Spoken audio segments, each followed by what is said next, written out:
Thank you. Welcome and good morning, everyone. Welcome to our 19th virtual career chat, which we have hosted during lockdown. It is a pleasure to welcome you all nationwide from the glorious white wonderland that is the west of Scotland. I hope you are all well and safe and looking after yourselves and one another. Now, over lockdown, the team at BuildForce have been supporting many of you as you transition from your military life to a civilian one with a career in construction. And we are fortunate that our industry has remained open and is growing in parts. And it does mean that many of you will transition with work at the other side of the tunnel. However, layered with COVID-19 and Brexit and threats of a recession, the transition is not without its trials and the toll it is taking on many of us. We have service leavers and veterans at every stage and every rank who are feeling the pressure of transitioning in these current times. Now, on top of the mental health support we provide, our lead in this area is our psychologist, Bernie Graham. And he suggested that we may learn and benefit from a chat with his good friend and veteran Simon Weston, CBE, who will discuss his own transition from the armed forces to civilian life, to hear about his ability to not only accept what is, but the role positive mental attitude has played. So welcome, Bernie and Simon. Thank you very much for joining us this morning, and I'll hand over to you both. Thanks very much, Angela. Good morning to everybody. Someone's not on mute. Good morning to everybody. As Angela said, my name's Bernie Graham and I'm the sort of mental health partner for BuildForce. I am very, very pleased to be doing this morning. It's long overdue. I've known Simon, he may correct me on this, I think I've known Simon about 25 years. Through his work supporting other veterans through the Royal Star and Garter homes and other initiatives. I've spent some very interesting times with Simon. To be honest, we've got very, very drunk together on a few occasions. We've also shared a few tears on occasions, and we've had a bloody good laugh the rest of the time. So I've got the greatest respect, and I feel very, very privileged to call him a friend. So I'm really pleased he's here with us this morning, and he's looking pretty dapper. I don't know what you've done with your hair, Simon. It looks very, very good. You're making me very jealous. It's not because I've got good hair, Bernie. It's because I've got hair. I think that's what it's down to, isn't it? I think, right, we'll set the tone. Right, how are you, mate? How are you doing generally? Yeah, no, I'm outstanding. Yeah, life is very, very good and very positive. You know, it's not as busy as I would like, but then again, you don't always get what you want. You know, in the words of the Rolling Stones song, you know, you sometimes get what you need. And at the moment, I'm what I need to stay comfortable. But, you know, there are lots of plans in the pipeline for doing the things that I want. And that's what you got to look forward to, isn't it? Definitely, definitely. Where are you regarding the physical injuries you sustained? So I know you've had continuous operations. Where are you in that process now, Simon? I finished my last operation about 3 years ago, so that makes me having had almost 100 operations and surgical procedures. But the pain was so great the last set of operations, I just told the professor, no, that's it. Unless it's absolutely crucial to the rest of my life, I'm not being tinkered with anymore. The pain was just unbearable. I thought I was going to go blind. You know, they put an antiseptic in my eyes, and it didn't clear for about 14 hours, and it was painful. The only one thing more painful than that was kidney stones. Yeah. And I won't go into that. That's another humorous story. We'll come back to that a bit later on. What about your mental health, Simon? You know, that's a particular interest of mine. We talked about this before. I mean, how are you doing, you know, regarding your mental health? Mentally, I'm absolutely tickety-boo. Frustrated as everybody else is. Irritated by the way things are dealt with by media and the way that gets pressured onto us, the way they capture every negative story rather than just a glimmer of hope story. The way they go down what I call lazy journalism, you know, because it's easy to find those stories that are there for that, but not so easy to find the other stories and the glimmers of hope. So I kind of get frustrated by all of that. But like a lot of people, and a lot of military people are very similar, they're not looking at what's going wrong so much as what can they do about it? How can they galvanize what's there and then start to progress, make plans. And everybody from the services knows that no set objective is linear. It doesn't go in straight lines. It always takes a meander and it's uphill, downhill. But it's perseverance and your fitness for the job and the fitness for the task set you is what it is about, whether you're appropriate. And I think over the last almost 40 years, it's 39 years now in a couple of weeks, couple of months that I got injured. And for me, I've stopped looking in the rearview mirror, you know. I stopped looking in the rearview mirror a long, long time ago. I'm only looking in the front. I mean, I use the rearview mirror to make sure that I'm not going wrong. But ultimately, I'm looking in the headlights, seeing where I'm going. You know, I can do nothing about yesterday. I can regret certain things, but don't spend my whole time beating myself up about what I didn't do. All I can do is spend my time making sure that what I'm planning to do, I can do. So if you can make yourself relevant, which was my biggest difficulty, as you know, we've talked about this many times. When I left the army and when they discharged me when I was about 23, I had no idea what I could do in life. And what I've done with those years is I've always tried to find something that I feel relevant to and also that other people feel that I'm relevant for. And that's not always easy. And especially when you had your eyes set on the military being your career. And for those guys and girls that have left having done everything they wanted to do and decided to leave, then that's never quite the same issue. But it is always the same issue when you look at life. When you wake up in the morning and you don't have to think about what you're going to wear. You don't have to think about the task that set you for the day, because 9 times out of 10, it's set for you, unless you're the task setter. But at the end of the day, it's finding relevance and finding where you fit and where you belong. And that has always been the issue at the beginning for me. And I can look back at it now.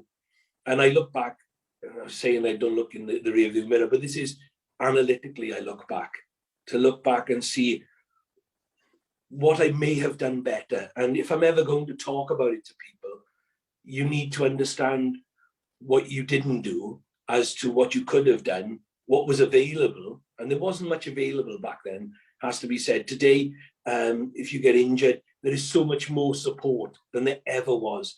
And I feel very grateful and privileged to have been a part in helping to try and change that agenda. But, you know, I look back and think, that wasn't in place, but what can we do about it? I don't look back at it with that sort of sadness, with that melancholy. It's what you signed up for. You know, the job is inherently dangerous, as is the construction industry. But the job you sign up to in the military is kill or be killed. You know, maim or be maimed, injured or be injured. And there's not a lot in between those lines. So don't regret so much what's happened. Regret the opportunities you didn't take that could or should have come from it. And what you could have done to have explored further and to have encouraged and made more happen for yourself and for others. But, you know, mostly and first and foremost, it's like being on an airplane.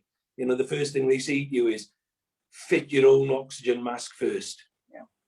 So, you know, and maybe I didn't do enough of that in the early days. I spent more time trying to be helpful for others.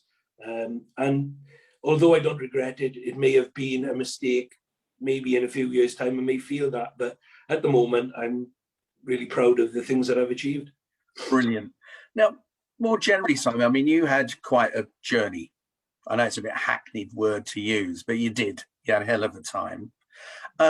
More generally, what do you think are the potential triggers for poor mental health for people leaving the services?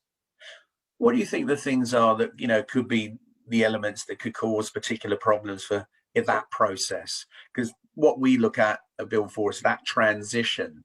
And what do you think the particular triggers could be across the board for people?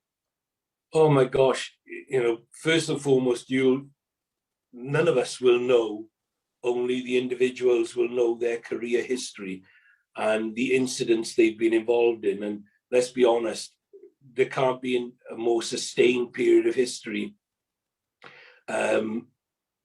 where we've seen modern service people be involved in conflict, and the witnessing to some horrendous incidents and seeing your friends and seeing your colleagues in a terrible state, what that could have left. But we don't know what the trigger will be. It could be seeing a dog knocked down or somebody punched in a pub. It could be anything. You don't know what the triggers will be for that type of mental health problems. But the thing that I've found that has always helped me is, and I'm very fortunate because living in South Wales, there are huge amounts of men from my regiment that are still here. So being in the Welsh Guards, there are lots of boys local, but also from the Royal Regiment of Wales, as was now the Royal Welsh Regiment. There's lots of those guys and Welsh Fusiliers, and they're guys I grew up with in school. So there's a cohort of people that I could always go to, and I always find that camaraderie always helps. But with modern day communication, I can talk to my friends in Australia now, in South Africa, in America. I can speak to friends all over the globe. So I don't have that distancing that was a problem back in the day, because I felt that I was going to be left on my own. And I wasn't alone in that. I mean, everybody felt the same, you know, but it's like PTSD when people have it. You think you're the only one with those problems and it's unique to you and nobody else is suffering. And the problem is everybody else that has PTSD is suffering. There may be a different degree of suffering, but at the end of the day, everybody's feeling some sort of mental anguish and pain. And it's that inertia that slows you down. And you stop focusing on the what could be. You know, you still keep focusing on the what has been. And this is where I say, the rearview mirror is not a good place to be looking if you're trying to progress forward, because you're going to end up crashing. So, you know, the thing to do is, I've said this a million times or probably more, I will take the lessons of my history to the future with me, but I'm not carrying the baggage. I haven't got the strength or the willpower to stay strong enough to carry all of that baggage and the problems that go with it. And that I would offer up to everybody in whatever walk of life. You know, everybody's entitled to make mistakes. Everybody's entitled to have mistakes made about them. If you survive, don't dwell on it for too long. Don't dwell on it for too long. You know, pay attention to the here and now and what you can do, and learn from what you've been doing. Learn from where you've been, and then apply all that in some way or another. And I remember I was very lucky to be invited on to the Jeremy Vine show. And he asked me a simple question: what makes us human? And my answer to that was that we're all the same because we're all different. And we're all different because we're all the same. You know, it's a simple way of looking at it. But by that, it means that everybody has a way that they like specific things done, whether it's your coffee made or your food cooked. And we all like similar things, but we all like different things with it. Some like red sauce, some like brown sauce, you know. So we're all the same because we're all different. And we all react differently to whatever's happening. And this is one of the big things. When I left, I thought I was the only one going through it. And then I spoke to my friends who had nothing happened to them physically, yet they were going through that problem of departure from the military. And it's it's the feeling of loneliness and loss and isolation and the loss of position in life, the loss of status. Because, you know, anybody that gets any rank in the military has a certain amount of status. Anybody who's been there quite a lengthy amount of time and has a reputation for sport, for being the tough guy, being the best runner, you know, you lose that kind of status when you leave. And it's trying to regain that feeling of worth and value when you hit Civvy Street. Because I honestly thought, what could I do? You know, rugby was gone. I was offered to be bought out of the army to play rugby. I was supposed to be on a corporal's cadre when I came back. That obviously had gone. My fiance had up and packed my bags and gone because of the injuries. And I was desperately trying to figure out where I fit. And all I knew is I could carry a heavy weight, a great distance, dig a hole and get into a punch-up. That's what I'd been trained for. And I thought, well, that's not much cop on the checkout at Tesco's, you know, so I didn't know where I fit on the high street. So it was a very confusing time. But there was nobody there to give us counselling either. There was nobody there to give us career advice. You know, I had a major who was laughingly my resettlement officer. And I think he got his majority out of a lucky bag. But anyway, he said to me, he said, what are you going to do with the rest of your life? And we did this for about 3 years before I got discharged. So we were having this meeting once every couple of weeks, once every month. And I started off, I got wheeled in, I had drips hanging from my arm and my feet because they couldn't use my arm at times. I had dressings from my head all down my back, all my arms, my hands, my legs. I was completely, and I had, like I say, I probably weighed about 8 stone at the time, about half the weight I am. And, or I was when I was fighting fit and playing rugby. And he said, what do you want to do with the rest of your life? I said, sir, no idea. Drink beer, play rugby, chase girls, be in the army. And those were my 4 criteria, my 4 pillars of Weston, if you like. Anyway, cut the real long story short, right at the very end when he discharged me, he said, right there, Weston. And I never became Simon in 3 years of meeting me. And he said, what do you want to do with the rest of your life? And I went through the girls, beer, rugby, army. And he went, yeah, I've had a long, hard think about it as well. And as far as I'm concerned, you're totally unemployable.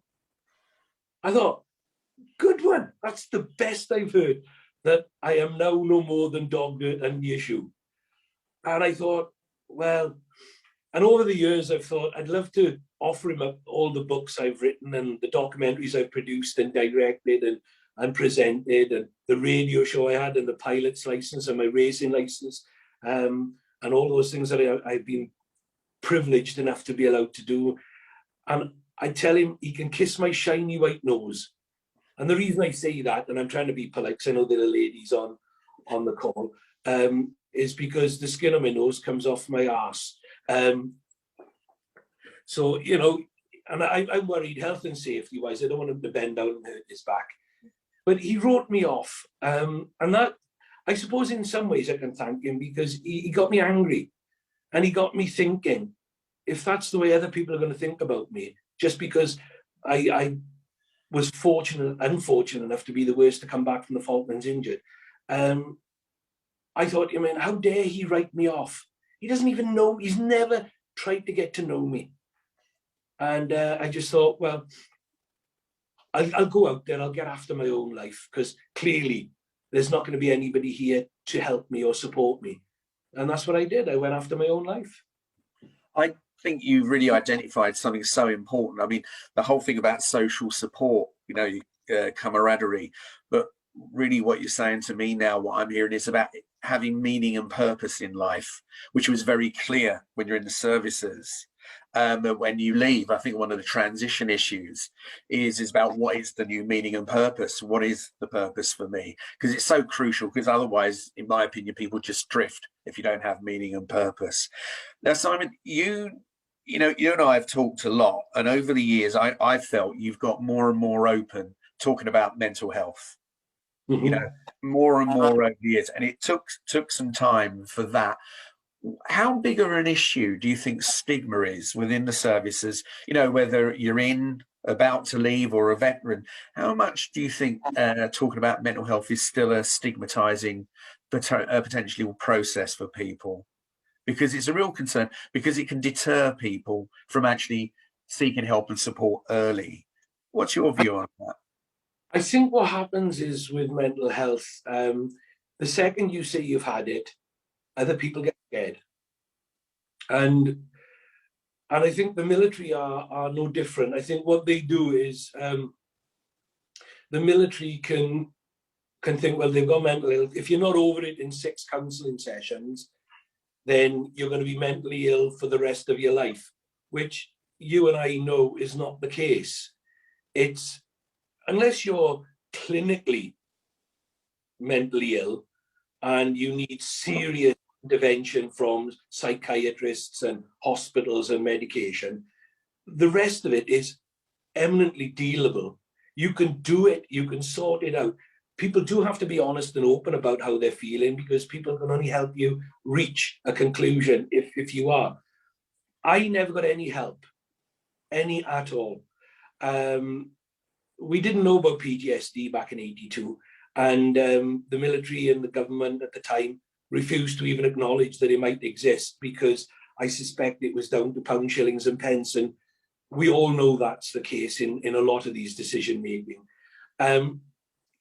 But it left me in such a void, because the depression, all they did was treat me for my drinking.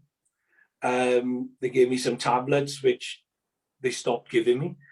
And then I almost took my own life. I have no pride in saying it. I have no delight in saying it. I'm not one of these people who says it because it makes me kitsch because I'm in the public eye, as a lot of people tend to be doing in a lot of ways. I don't want to deter anybody from stating it and opening up about it, but I do think it's become some sort of badge of honor now, whether people are around. They just seem to think they've got to do it because it'll garner a lot of sympathy.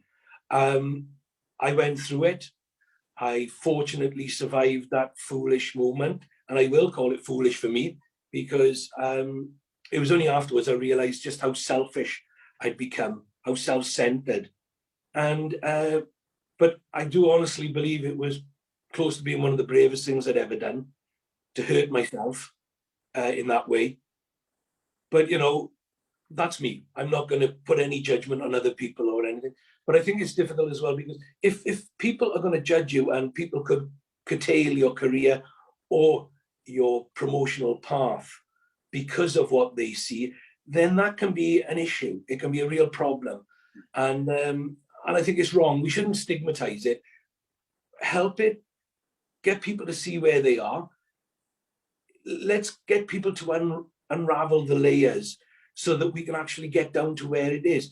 And a lot of PTSD they found in a lot of people, and I've been around this for a lot longer than most, it's down to history as well. It's down to what you've witnessed in history before the military. And they can find that there are historical moments in your life. And a lot of people will understand this. But it's then, how do you deal with that? So you're dealing with a lot of layers. But other people, because they don't understand it, because they never think they've been anywhere with it, and they've never had anything to do with mental health issues, they tend to stigmatize that. I empathize with a lot of people, and I sympathize with people who don't get the right support, or they get ignorant support. You know, and that can be as big a problem if you go to see a GP who knows less about it than you do. And is less inclined to help, or will only just give you medication, when medication is not the intervention you need. You know, there are fine psychologists, and dare I say it, like yourself, who are key to helping people, because you're empathetic, you're compassionate, you're funny, but you've always been there for me over the years. And we've talked, and even though I didn't think I needed something, the strength I've got from what we've spoken about at the time has helped tremendously.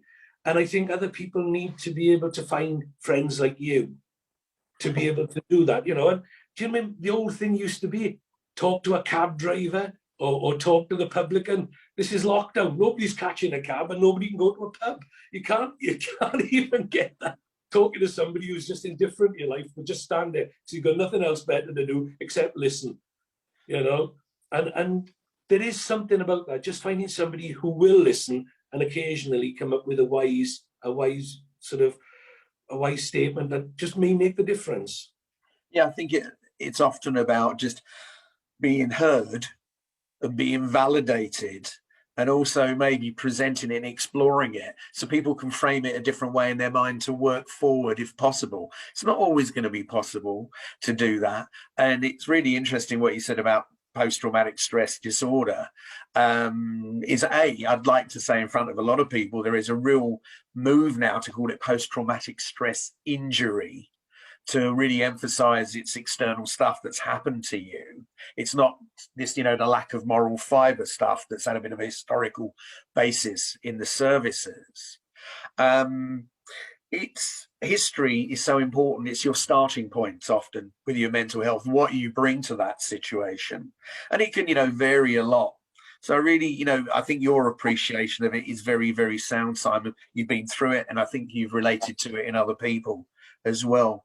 So, I mean, you've touched on a few things. Could you identify anything in particular beyond what you said already that's helped you work through those mental health challenges? What path did you find to work through those? What you've identified generally, but what worked for you in particular?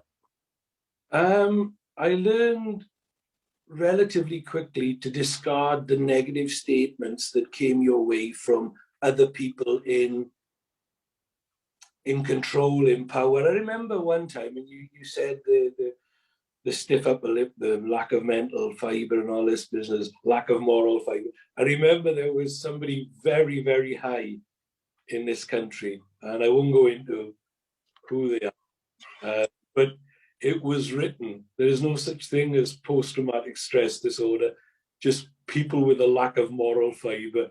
And I thought, you, dear boy, as much as I may respect your history, I have absolutely no respect for you right now.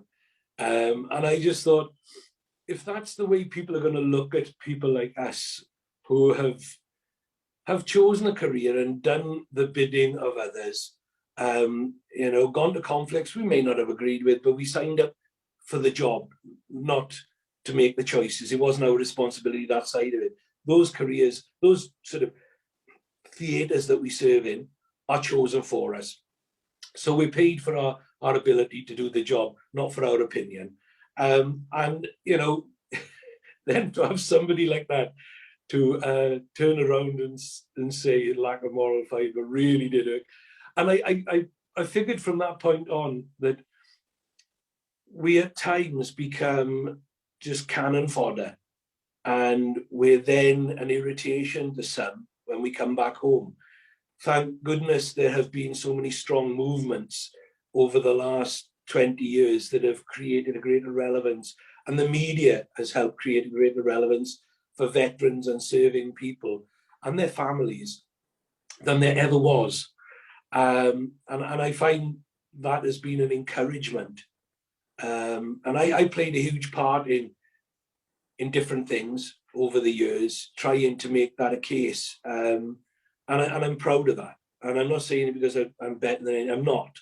I'm just an ex-infantry soldier who had opportunity to have a platform to make a difference. And that was one of the biggest things that I learned, was ignore the chaff and the wheat out there. Don't get caught in all the haze that other people throw out, which distract you from trying to focus on the positivity in your life and all the good things that you did achieve. And if there is something that went wrong and you feel in some way in part guilty for, you're not guilty for somebody else doing something, and you're not guilty if your reaction was stymied to the incident, and you're not guilty if you had all of your ability to do anything about anything taken away. You've got to learn to forgive yourself when mistakes happen. I read something somewhere that everybody makes at least 7 mistakes a day. And out of those, 3 can be quite hurtful. Learn to forgive yourself. If you never set out to do any harm or do any wrong, forgive yourself. At some point, you've got to take your foot off your own neck and realize this is not the time for martyrdom. This is the time for you standing up and saying, look, I couldn't do anything about it. You regret things. Of course we do. We all regret things. You know, I regret sometimes the team that field in Wales. You know, I regret sometimes the referees we get given. But it's nothing to do with me. All I can do is continue to support what I support and follow what I follow. You know, and sometimes you just got to forgive yourself about things you have no control over, you know, and not take everything so personally. And you kind of sometimes do, because especially when it comes to military issues and people that you serve with or things that you've witnessed or things that, you know, you do take it personally, because every single one of these people matters. Every man, woman, they matter. And you care about them, but you care about the uniform, you care about your service, you care about the pride that you felt in those things, and you still do. So, you know, the worst thing you can do then is to allow yourself to get dragged into that moment where you start regretting things, and then you start looking at the things you did and the uniform you wore and disliking it. You know, the uniform has nothing to do with who you've become because of whatever mental health strains you found yourself under. And I do think that we need to look at mental health and mental state, because they're 2 different things. I get up some mornings and I feel like rubbish, and I haven't had a drink, I haven't done anything, and I feel like rubbish, and I look in the mirror and think, oh, I'm not too fond of you today. So I don't like me, so why should I expect somebody else to? But that's just because I've got out of bed on the wrong side. You know, we get up and the chemical imbalance in us, and we haven't had enough to eat or drink or enough water, and we're not overly pleased with how we look, how we feel that day. And everybody goes through that. But don't beat yourself up and don't overthink things. And when I was in the military, that was one of the things we didn't do, was overthink. Mind you, at times, being in the Welsh Guards, it was difficult to overthink because we had a struggle to get an IQ between 20 of us. Because I was with some pearlers. There was some idiots that villages were missing in Wales, I can assure you. But don't overthink, you know. And a lot of people, certainly in the infantry, will understand this. If you overthink, you can complicate things. And that lovely little adage, you know, KISS, keep it simple, stupid, is absolutely spot on. The military coined it years ago, and it's absolutely spot on. Don't overthink things. Apply yourself to the task set and let the rest of the world, and this is absolutely crucial in Civvy Street, let everybody else deal with what they've got to deal with. In the military, that's what you train everybody to do their job. Do the same in Civvy Street. You're not there to mother or father people. You are there, yes, to help and take responsibility if you've got a position of that, absolutely. Do what your position dictates, but don't overthink things. Don't overplay things. You know, Civvy Street is a very simple conundrum. It's the toughest place I've ever existed. The military was so much easier. Such an easier society. Civvy Street is much, much harder, and much tougher, and much more unforgiving. You know, Civvy Street. In the military, there's always somebody you can talk to. There's always somebody who, if they don't know, they know somebody who does. Whereas in Civvy Street, you've got to go looking for it. You've got to go looking for the advice. But the one thing you mustn't do in Civvy Street is overthink things, because you can complicate it. And ultimately, most problems, there was some wise person said, normally the simplest answer is the correct one. You know, so don't overthink it. Don't overanalyze where you are, what you're doing. Look at where you are. Look at what you want to do. Look at how you're going to get there. But don't look at all the other complications that could happen. Crikey Moses, if anything we learn about the pandemic, take the words would, could. It's not it would happen. All journalists say, this could happen. This could happen. You know, we had Brexit. Well, this could be one of the outcomes of Brexit. It could, but it could not as well. But the way they paint every negative picture. So if you're going to start going down that road, you spread your tentacles far too wide. Try and stay focused. Try and stay in the tram lines of what you're trying to achieve. And that way then, you don't put any more stress on yourself other than what your objective is. Okay, Simon, you touched on this just a moment ago. You know, accessing support and help in Civilian Street. I mean, we've got, you know, things like the NHS aligned veteran services with TILS. Some people may be familiar or not familiar with Transition Intervention and Liaison Service, which is a bit of a mouthful, which is the NHS Veteran Mental Health Support. We've got Combat Stress. We've got the Warrior Programme. Are there any other organisations or support agencies or vehicles that you're aware of and that you would recommend support people in that transition from the military into Civilian Street if they are starting to struggle with their mental health? There's lots of them out there now, and probably contacting any one of them, if they're not suitable, will give you one of the others. And many that I don't even know of now, you know, because I was involved in the beginning when I was involved in one of the first filming sessions to do with combat stress, because great organisation, nobody knew about it. You know, it'd been going since the First World War, but nobody knew about it.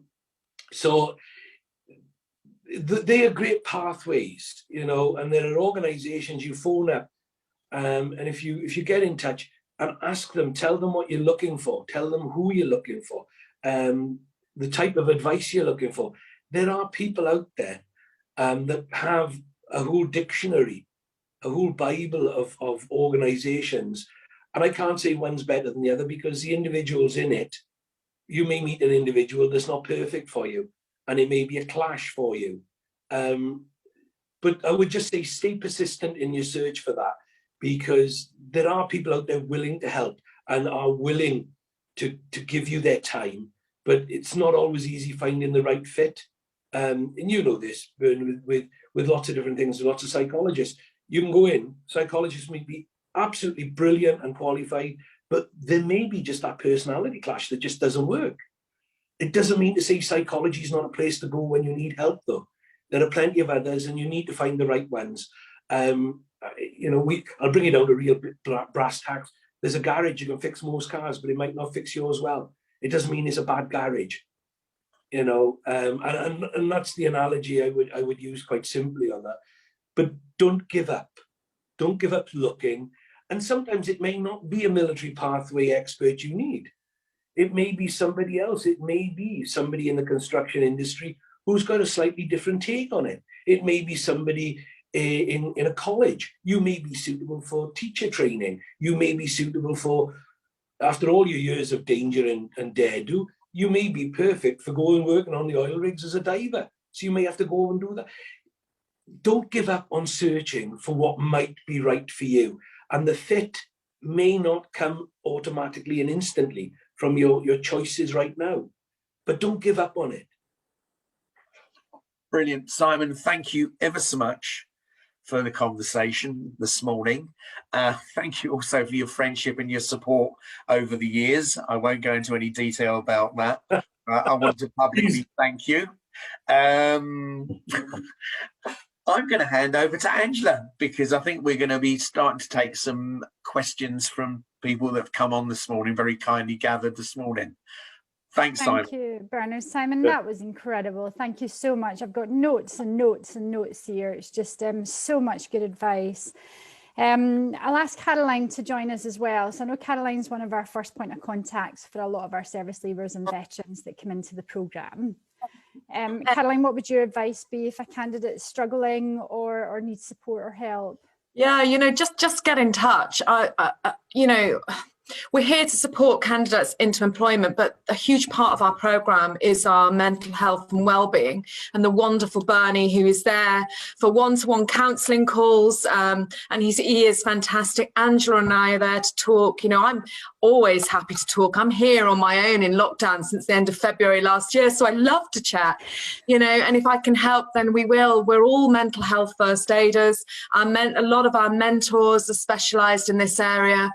And, you know, good things come out of bad things. When COVID struck, we took our physical face-to-face workshops to virtual seminars, and they're held every month. They're stress management and mental health seminars, again, with the lovely Bernie. So please just get in touch. You're not alone. And I'd also like to echo, Simon, that was fantastic, you know, and it was really lovely when you said about the mental health and mental state. I had one of those moments the other night where I just hated myself, you know, and you're right, it wasn't mental health, it was just I didn't like myself that very much that evening, and then the next morning I loved myself, so it's brilliant.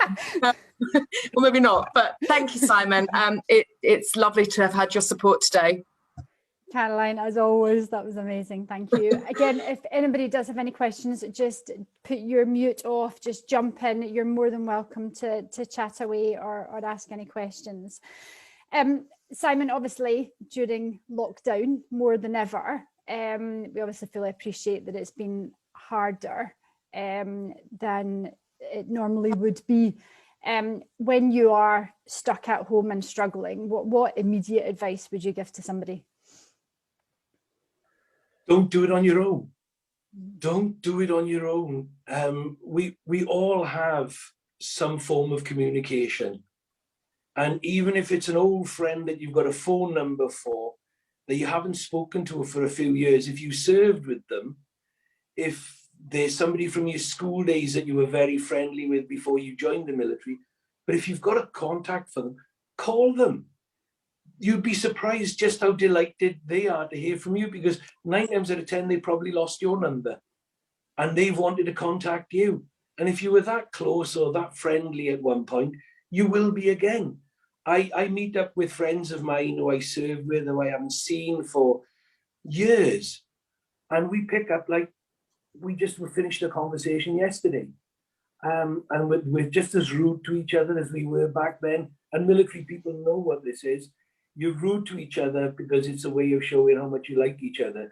If you don't say anything bad to each other, if you're not rude, then largely they're just somebody you know. You know, everybody that's your friend, you know, you've got so many rude things to say to each other because you know each other's history. And Bernie alluded to that with it. But the thing I would always say is don't lose contact with anybody. If you're on your own, there's so many other people who would, even if you're in a house full of other people, do you know, it's nice to talk to somebody else. My wife goes for a walk with her friend a couple of times a week because as much as she has our daughter-in-law, our daughter, and the grandchildren and me, it's nice to have somebody outside of your family's stresses just to chat things through. And you talk about, and well, I don't know what they talk about, I really genuinely don't. But she comes back and she just has that little extra sort of spring in her step because she's spoken to another woman, another adult of a similar age. And yeah, you know, and I just think, don't ignore the tools that technology, I'm not the biggest fan of technology, I've got to be honest. But when it comes to communication, I think it's one of the greatest things. When I was in hospital for the best part of the year, I had to use a coin-operated box. And when I had my hands sewn into my groin and I was stuck in a room for 2 months and I was barrier nursed and nobody could come near me and people were capped and gown, very similar to what you see now in COVID wards. And they had glasses and anything that touched me either had to be sterilized or destroyed because I was that infectious.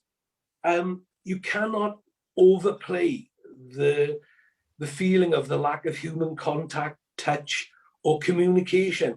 I couldn't even use a telephone box because my hands were so bad and I couldn't put the coins into the box and I couldn't hold the phone as well. So I couldn't even have a private conversation with anybody. Don't don't underplay how much you can talk to each other. I knew human contact is, because we're tactile as humans, really. Yeah. I know that's hugely important, but don't lose sight of being able to phone somebody you haven't spoken to for a while. They'll be delighted to hear from you. Most people are. Okay, and Bernie, just on that, there is a phrase, the darkest hour is just before the dawn.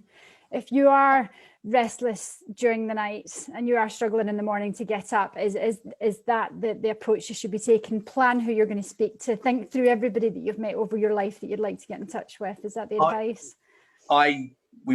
Andrew and I did a podcast the other day, and I really banged this drum, and I continue. Social support, interacting and transacting with other people, as Simon's describing, just being there for each other is so important.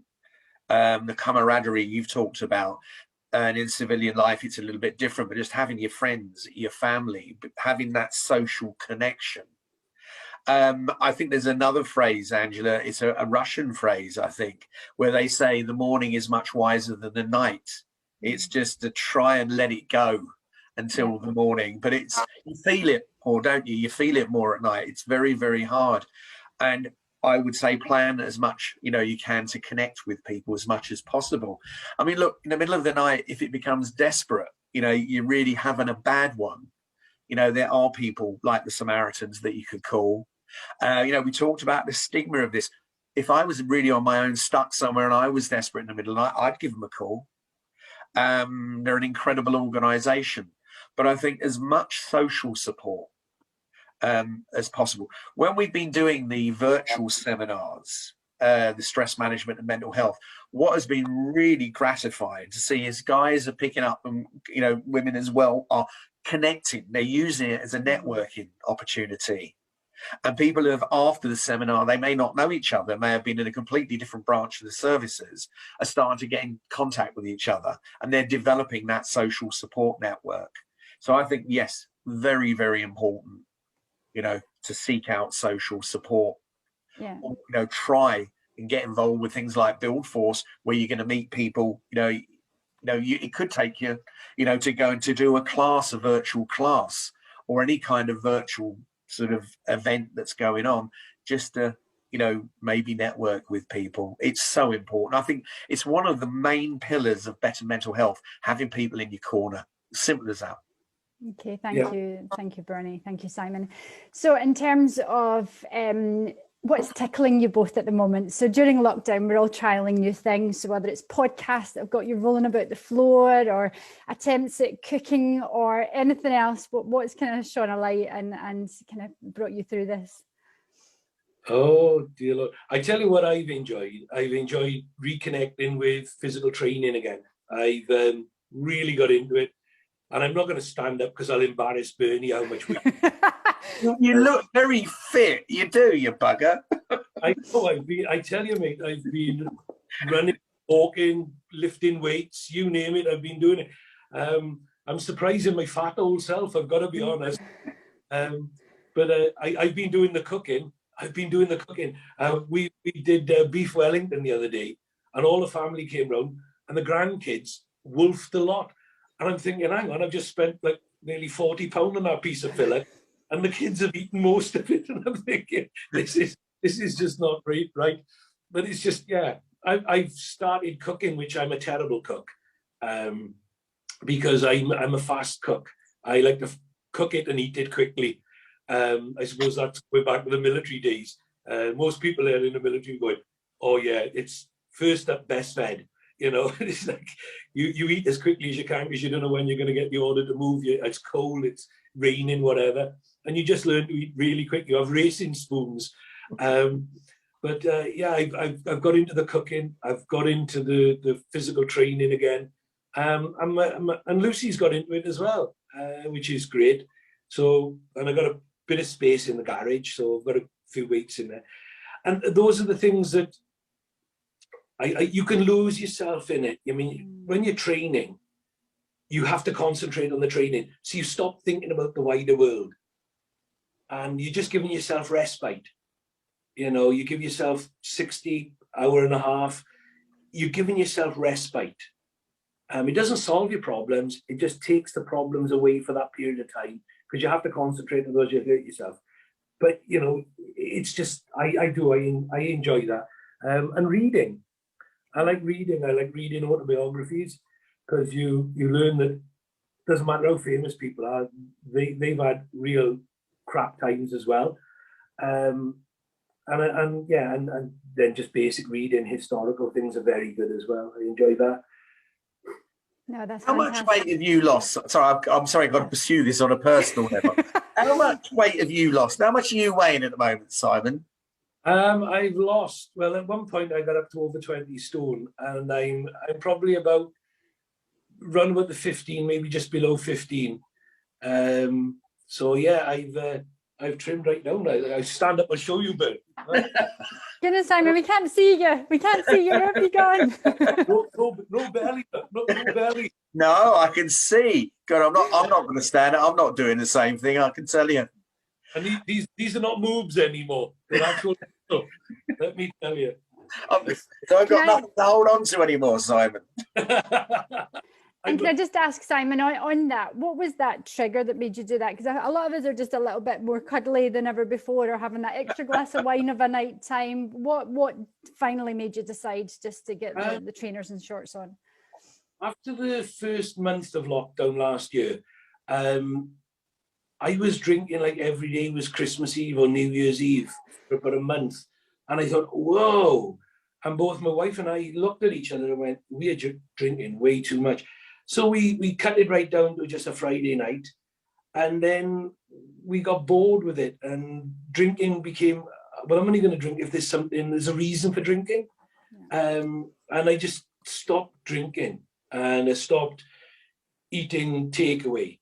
I started cooking, and because you cook, it takes a bit longer. And like I say, I'm a terrible cook. So I take forever to do it, because I'm just, I don't know the tricks of the trade. I don't know. Lots of people are brought up cooking, and they all seem to know something, and I don't. I'm rubbish at it. And so I just sort of got myself into the sort of domestic sciences, if you like. But getting fit again was because I just thought, well, what am I going to do when I'm not cooking, when I'm not reading, when I finish talking to people? I've still got the best part of 8 or 10 hours of a day left. So, you know, as Bernie says, you know, the dark hours in the night, if I wake up at 4 o'clock or 4:30, then I will go into my garage and I will do an hour's exercise before anybody gets up. Then I can read a book before anybody's gone. Nobody will interrupt me. I can have a cup of coffee. I can sit there. I can get early on. Wow. I know. Christopher's got his hand up. I don't know if you can see the hands, Angela, but Christopher, G-A-R-D, is that Christopher Gardner? Would you like to please ask a question? Hi there. Simon, thank you very much for this talk. It's been really, really amazing to listen to you, especially I'm probably a little bit younger than a lot of people on here, and I remember listening to you as a kid on GMTV. It's interesting. But one thing you talked about, which was really interesting, was the fact that you've been in this conversation around mental health for a long, long time. And over the course of that time, the conversation's clearly evolved. And you highlighted the fact that a lot of people in the celebrity world and social media and stuff talk about, oh, you know, they've all got mental illness problems. You said it's like a badge of honor. And I want to tie that in with something else you said about leaving the military was just that loss of purpose and that loss of status. And, you know, that really resonated with me. And it surprised me how much I personally was taken by that. So my point being is that to me seems a very minor, small fry thing, you know, nothing major, no like explosions, worries about families, PTSD, that sort of level. But I was surprised at how much it was affecting me, yet it wasn't of the level that everybody else was talking about. So therefore I didn't recognize it as a mental health issue at all, or anything just to focus on. And so whilst there's a lot more attention and focus on it, it's almost like if you were to make it a physical issue, nobody's worried about like you've cut your finger, but everybody's worried about if you've broken your leg. So if you haven't broken your leg, it's not even worth talking about. that's the way I view it and have seen it. And I just wondered on your take on it, please. Yeah, don't downplay who you are or what your value was and what your value is.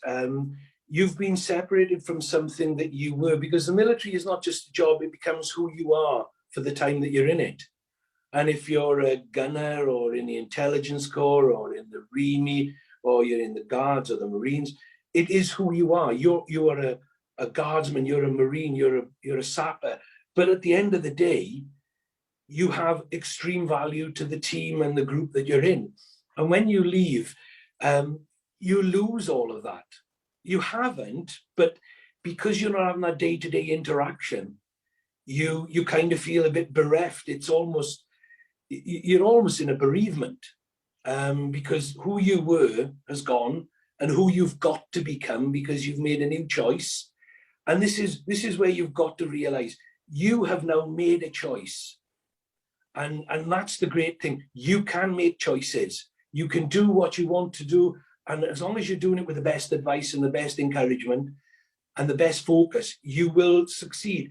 But your new group of peers, your new group of intermediaries and friends and colleagues, they're yet to be built, because as you say, you're young. I mean, I'm almost 60 now, but you know, I've got a huge group of friends and colleagues and acquaintances.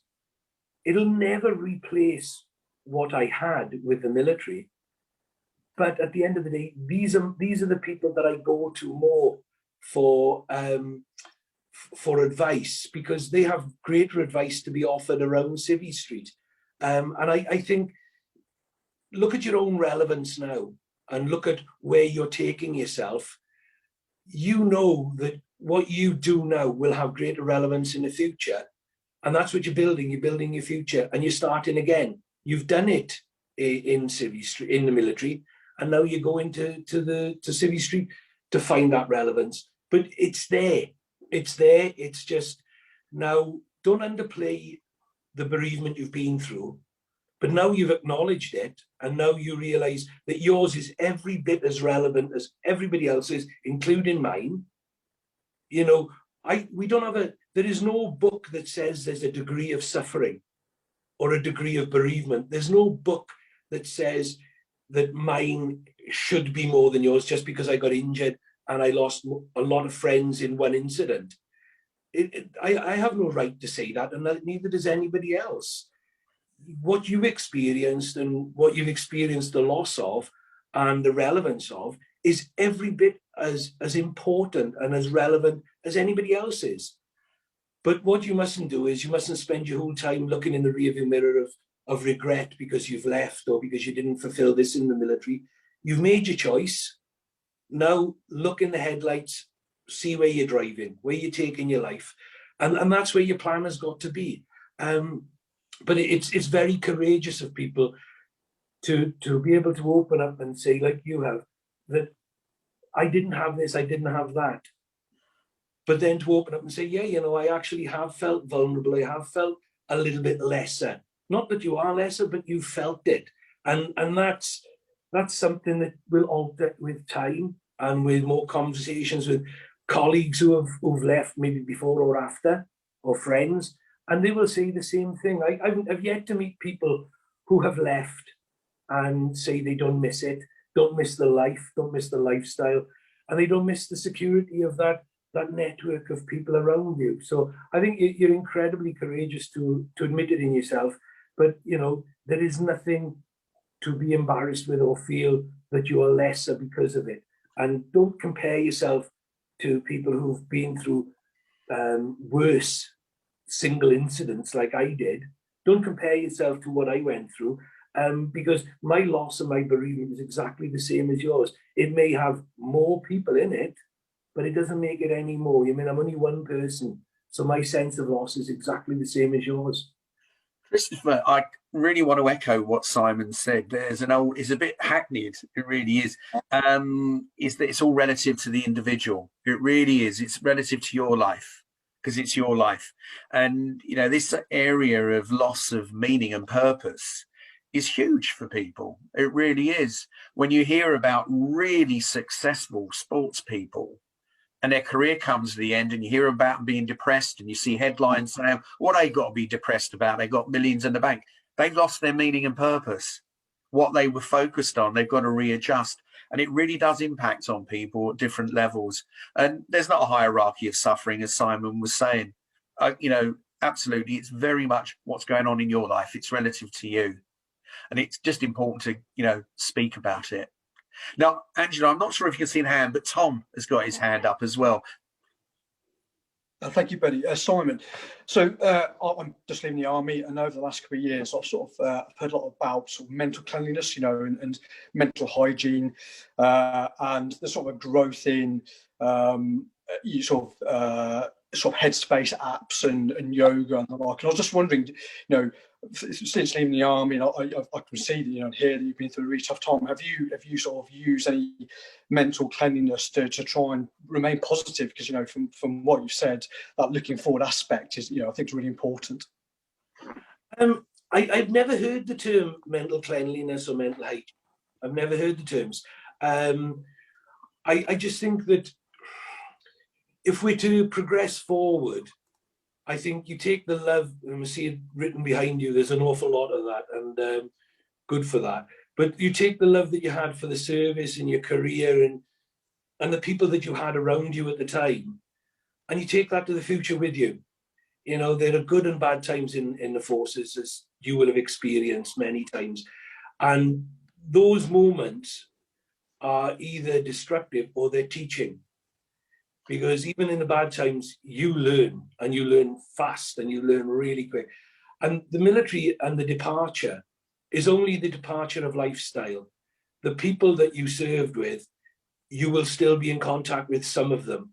And in years to come, when you sit down with your old friends at a reunion, the only thing that will get bigger than the lies you tell about how professional you used to be and how quick you used to be and how deadly you used to be, the only thing that gets bigger is your waistline. Your bellies will get bigger, and we will be older and grayer, but you know, the stories will be embellished tenfold, and you will laugh just as hard then at the same stories as you did before. But the great thing that you have is that you have that wonderful history. Don't lose that, because to me, when somebody says mental cleansing, mental hygiene, it's almost like you want to sterilize all that and get rid of it. I look back at my military times and I laugh so much on my own. And I think, oh, that's a great joke. I've got it. And I don't realize it's not a joke. It was real. The idiots that Welsh villages were missing, the things people could get up to between Friday night and this Monday morning, you would understand, Tom. But I still can't believe that my friends could be so crazy. But I loved it. And I don't want to erase any of that.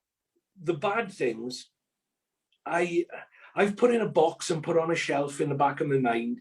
And occasionally I take it down and visit it because somebody wants me to, or somebody's asked me to. And I suppose in part, I'm doing some of that today. And I'm visiting some of the struggles I had. But on the whole, the biggest struggle I had was just to find my own space, find the Simon Weston I was going to be happy with, and find Simon Weston that I was going to take to the future and hopefully make a partner happy, make a family happy, and make employees and people that I work with, and new friends that I would make. You know, people like Bernie, people like my great friend Fitz, a guy that I'm in business with, a guy called Paul Hartwell. Meeting all these different people and making friends of new people and people you can trust. And I think a large part of losing the military is you lose that feeling that there are people there you can trust. And trust is a huge thing, especially in the military, as everybody knows. Trust, you know you can trust people in situations. And again, it just falls into the thing that Civvy Street's a tough place. The military is a predictable place in many, many aspects. So looking after your own mental health state and your mental wealth and health, well-being, your mental health, when you look after those things, you need the people in place to replace the people that you could trust, the people that you could go to, even if they got posted away from your unit or your regiment. They were there. They were always there. They were a phone call away. They haven't gone anywhere. There's still that same phone number. If you need to call back on those, do. But, you know, we still have to look for that new group of friends. And this is where, you know, mental cleansing, mental, you know, I don't know. I mean, I think by application, they sound too clinical to me. And nothing that we deal with the human being is that clinical. It's, you know, unless it's a surgery where you can remove a spot or a boil or a pimple, it doesn't seem to be, I don't think. But Simon, you know, Simon, can I just say something to Tom? When you describe you in the gym and you're losing yourself in the activity, you know, you let go of stuff because you're focused on the exercise. That's a form of something called mindfulness, Tom. So that's something you could explore, maybe. I mean, because I agree with Simon, there's all these different apps. Some of them are really useful, but cleanliness is not a big thing that sounds a terrible thing, not a big thing I'm into. No, I'm very hygienic. But the thing is, you can sort of achieve things through mindfulness that are similar to what Simon was talking about.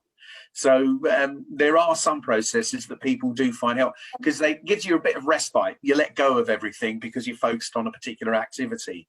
Mindfulness is a bit more meditative, but having a thing like physical exercise can take you to a similar place where you just let go of everything and you can relax for a bit. So that can be very helpful. There's a couple more people with their hands up.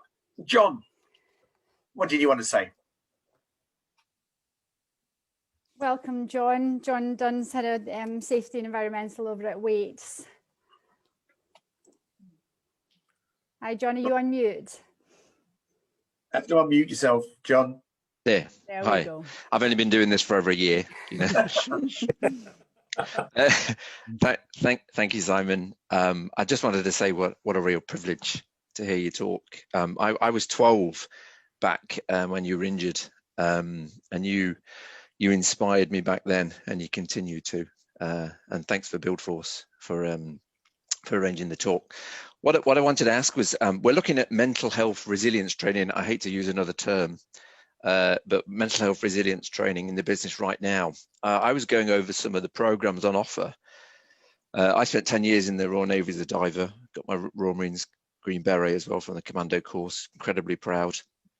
What really struck me was some of the tools and techniques that form part of that civilian resilience training. It felt so familiar, reminded me of many techniques that the military used back then to help us get us through exercises, test our mettle, as they used to say, and prepare us, you know, for those extreme conditions we were going to face. I even came across one program called the Army Mental Resilience Training Program, the MRT. My question was really, following your injuries, did you find that your earlier military training helped you cope? You know, were there moments where you looked back and thought, bloody hell, that's why they put us through that. That's why they asked me to do that so many times. I've always looked at incidents, and whenever I've responded to an incident, you kind of fall back on all of the drills you were taught. And even if it's a sort of adverse something, a violent something, you tend to sort of react and respond in that way. There have been things, but one of the biggest things that I learned from the military was to take it one day at a time. You know, you can't advance tomorrow until tomorrow arrives. So let's get everything right and in place today. And I learned that you pack everything. If you're not using it, put it away. And it's the same in life. If you're not using it, if it's not relevant today, put it away and you'll use it when it's relevant. And I kind of think that there's an awful lot of military resilience right now that's going around training establishments. And whenever I've been around the country doing motivational speaking, inspirational stuff, or getting involved in other people's training, I've seen so much of it work, and it works because it's worked historically. But there are new things and new tools that the military have developed over the last maybe 10 or 15 years, and people have quite wisely, when they've left, because they were involved in delivering that training in the military, have been able to take it outside and make it relevant to the construction industry, or any industry really, especially ones where there's inherent danger, and the construction industry has that. And it does work, but it gets people to work in the way that teams work in the military. So I do think, I've never actually been involved in delivering that personally. I found that with me, once I'd learned to go through those mental steps of not holding myself accountable for what happened on the Galahad, once I found myself not remaining guilty for surviving, because there's a thing called survivor's guilt, and that's been known about for many, many years. Once I got through those stages of, I regretted living at one stage, and when you can move away from that regret that you have, then you start to look into what benefit was there in what you did, and what benefit was there in the people that you worked with and you served with and you were friends with. And then you look at all the other aspects of your life and figure out what benefit would there be for the future. And as I said right at the beginning, when I got injured, I didn't know what I had to offer the high street. What did I have to offer my country or the world? And when I didn't know what I had to offer, that left me very bereft as well. That made me bereave my career and my choices previously very, very much more. I look at it now, and I do believe that that helped me build up the understanding for disappointment in the future. Because that's one of the biggest things that I find in Civvy Street now, is when something is almost over the line and it doesn't happen, and the feeling of disappointment. And I learned that from the military. Not everything is going to be success straight away. Not everything is going to work as quickly as you want it to. And you kind of employ that for Civvy Street as well.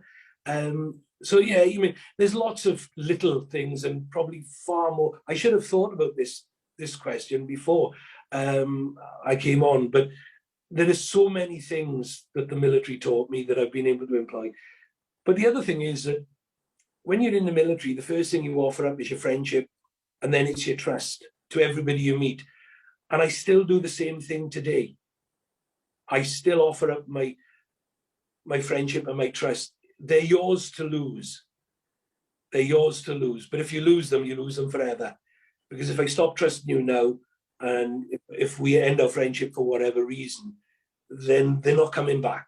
And that was a strong thing in the military. There were people you couldn't trust. There were people that betrayed your trust. You struggled to bring it back. And I still have those things with me today, albeit that I make more friends than I make enemies. And I'm like a school child, you know, I come wandering home with a new friend all the time. It's like a school child comes home with a new puppy, you know, even though somebody else is going, oh, that's my dog. You know, and I'm still the same. And that friendliness that the military gave me, the friendliness that, and the trust and the comradeship, that willingness and want to integrate with people and to work with people and enjoy other people's company. Love my own, but I love being with people. I love working with people. And as lovely as this all is, I would love to be doing this off a stage. I would love to get the human response of people in the audience and then go off, have a coffee or even a beer afterwards and just chat through different things and have a laugh. And those are things that will always stay with me from the military. I love that communal thing. Thank you. We got enough time for one more question. One more question. Tony's got his hand up. Tony Davis. Yeah, sorry, just coming on off on mute. Thanks, Simon. You said a lot of good words, and looking at your shape of you now, I'm not sure if I'll see you recognise you in the GOAT Major in future, but especially on International Day. Look, I'm like Simon, coming towards the back end of my career now, and our paths are very parallel. Welsh. I was in the Navy, but I served in the Falklands as well. And last year, I guess, was my first stint of what I would call having some mental stress issues. when we went into lockdown, because that brought back the memories of the Falklands to me, of being locked down. Back then it was on a ship. This was being at home without having people to talk to, etc. So it's amazing what the parallels that were.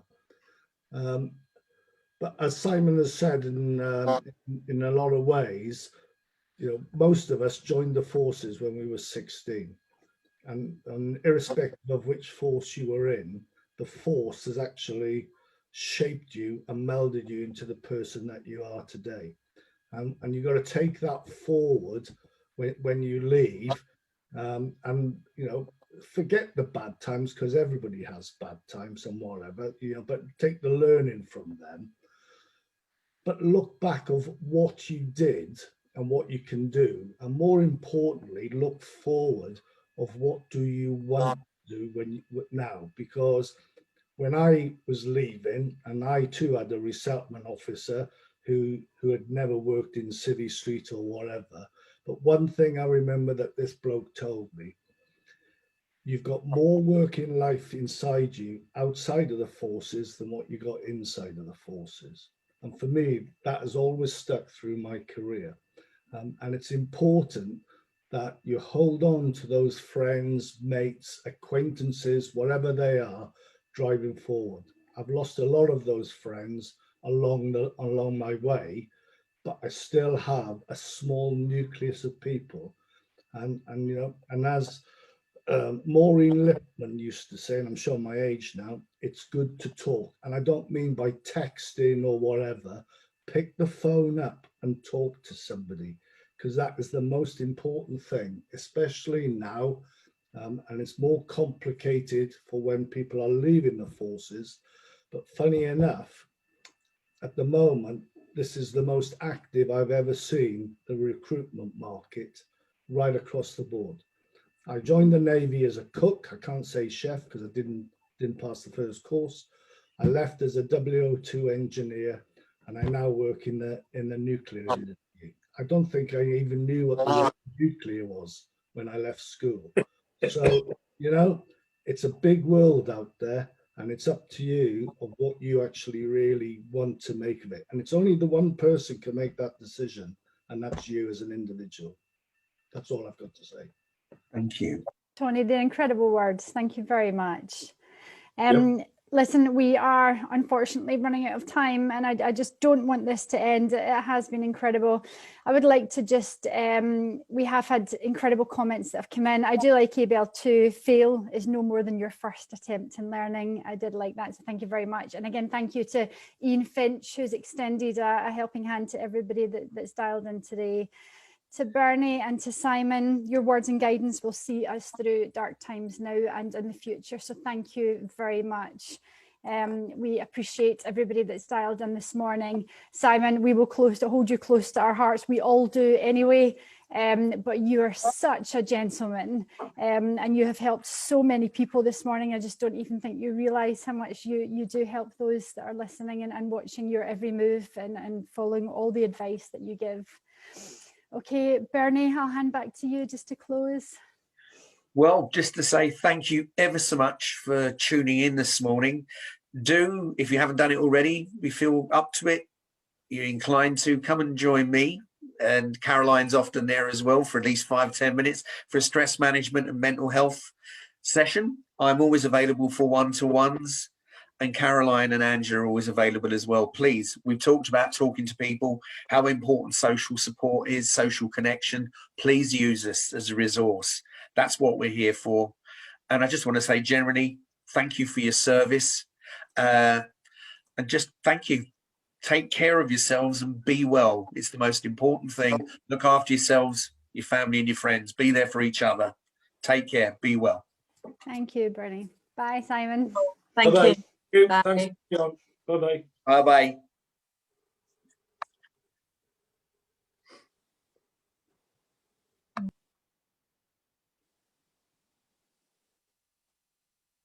I'll speak to you in a bit, Ben. Yeah, should I give you a call? Yeah, mate, yeah. I'll give you a call. Bye.